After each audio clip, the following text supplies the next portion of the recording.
Hi little chess champs. So welcome back to another exciting video. Today we are exploring the bishop, the diagonal traveler with some amazing moves.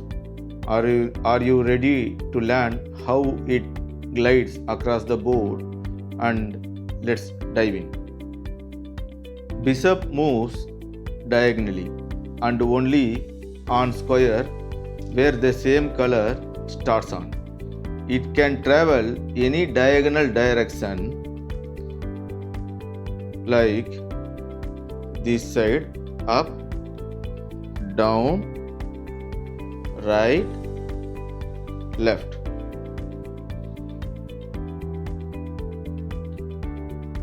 But just one direction per move.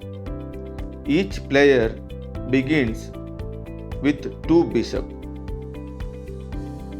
one on light square and another one on dark square. Fun fact, right? So, light square bishop stays on light square forever and dark square bishop only moves on dark square. So dark square bishop moves only on dark square, light square bishop only moves on light squares diagonal. Now we can make some example. So how the bishop glides freely along its diagonal. Let me keep it here. Black bishop and white bishop on h2, black bishop on d5. There is important rules are there. Bishop can't jump over any piece, whether they are their own or opponent piece. When a piece blocks the diagonal, then the bishop must stop. So it can't jump here, it can't come here, so it stops this diagonal.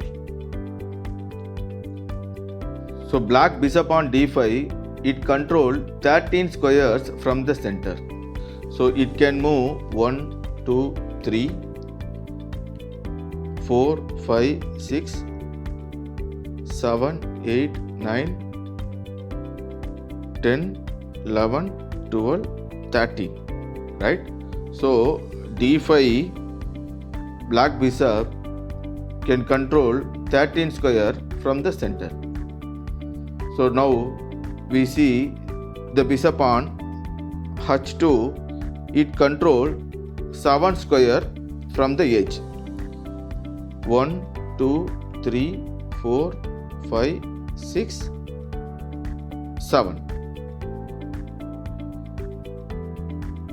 So bishops are color specific moves. A light square bishop stays on light square thinking of dancing on sunny tiles. A dark square stays on shadowing dark square. Bishop can't capture or attack pieces on different color. It is like having a favorite color to rule over. Let's say the bishop moving into f7 and the dark square bishop moving into g1.